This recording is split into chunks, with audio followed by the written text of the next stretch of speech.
Alright guys, so what we have here today is a nameless bypass valve. I'm just going to put it down here that I got for my 2017 WRX. It's from a friend of mine whose car had an unfortunate meeting up with a ditch, let's just say. And so this was one of the parts I was able to get off his car, but it is a little bit crusty with some dirt, and I did notice that the valve appeared to be just a little bit stuck earlier. So I've decided I'm going to take this apart and just clean out any of the crud and then put it back together. So I thought I'd make a little video of it so that other people can maybe see how it's done. So essentially you have these Allen nuts here, bolts in the top. So you want to take these out carefully one by one, keep pressure on the top so that the spring doesn't fly off. Okay, so it's something you want to do slow. It's going to release the pressure on all of them first.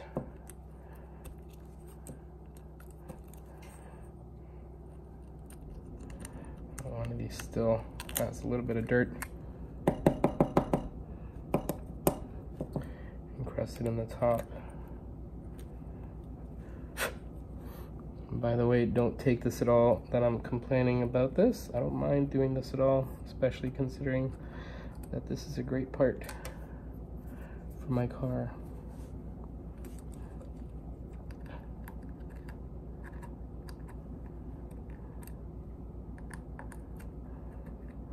I just took that one out because it was particularly dirty, and I'm probably gonna have to run it through the wash here, just under the sink, just to make sure I cleared all the crud. Dry it out real nice.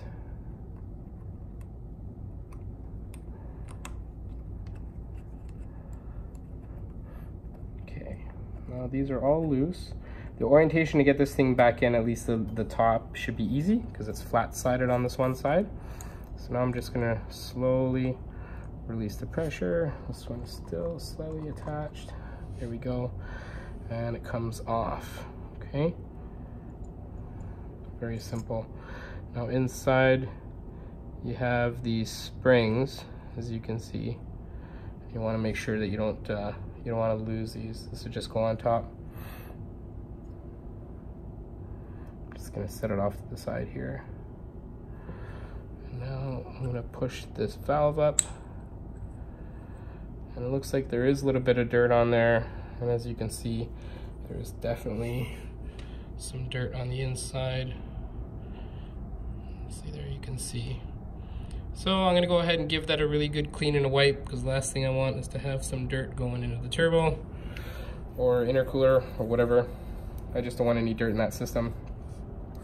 So I'm gonna give this a nice clean, and then I will put it all back together.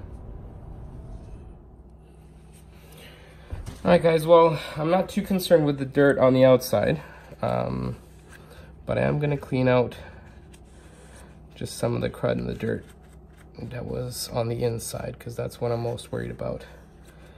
And then I didn't really think that through, but I am going to have to run to the store just to grab some grease. Okay, that's really clean now.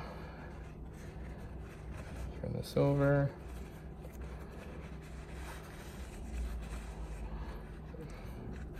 And I did kind of clean this one already before. There was a bunch of little pieces of dirt in here, so I just, again, like I said, a free part from a friend, not going to complain at all. I'm super happy, so I don't mind having to do this, and I get to learn a little something as well, and hopefully you guys too. Okay, so there's that, nice and clean. This eventually will sit right up here, back inside there. Okay, but I do want to go and get a little bit of grease just to make sure that that flows nice and easy up and down and doesn't seize up on me. So once I get that grease, I will continue filming, and I will string all these together for you later. All right, everybody, back from our friends at O'Reilly. I went and picked up a tube of some lithium grease. This is all nice and clean and shiny again. Now, I don't need a lot of grease, just gonna need a little bit. So I'm just gonna take essentially just a dab like this, and I'm just gonna spread it around on these two gaskets. Make sure I get good coverage on it. Probably have to get just a little bit more grease in there. It's just, I don't want to have too much so that it's just spread all over the place. I just want to make sure we get good coverage on these gaskets.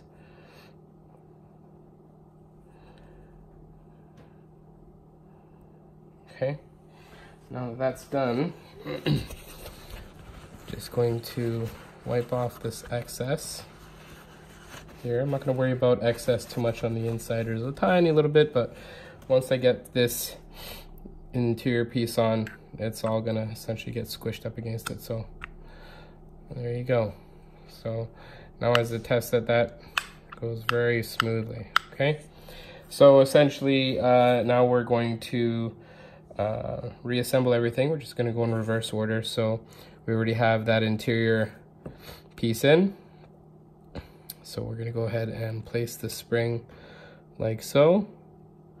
We're going to put this other spring on top here and get ready to put this other piece. Now this other piece wasn't overly dirty or anything. I'm just going to give a quick wipe along the inside, but there wasn't any dirt or anything. Not that we'd be too concerned about dirt up in this part anyways.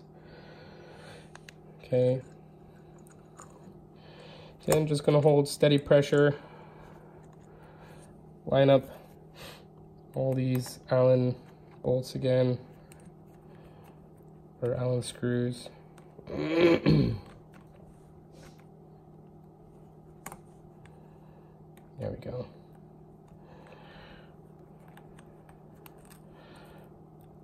So now I recommend to, as with almost anything that you have to screw in under pressure that you want to seat properly, is just to alternate sides as you screw this in. I'm not going super tight on this first bit. I'm just kind of sucking them down, and then I'm just going to alternate just to make sure that we get even pressure all the way around. And then once I have that, I'm just going to go and tighten them down just a little bit more, a quarter turn or something.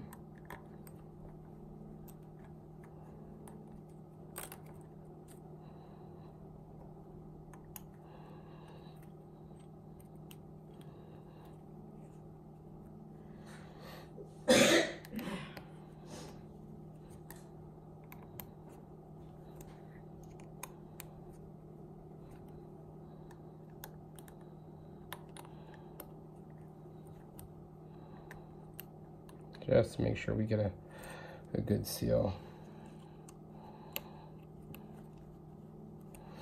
All right, and there you have it. So we cleaned the outside a bit, took it apart, cleaned out some of the crud and some of the dirt that was on the inside, and this valve now works flawless. Let me see if I can angle it for the camera. And as you can hear, there's no more scratching or anything in there.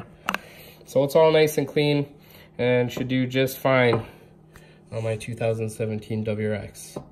Anyways, if you have any hints or anything you've come across doing this kind of thing, please drop a comment down below and let me know your thoughts. Thanks for watching.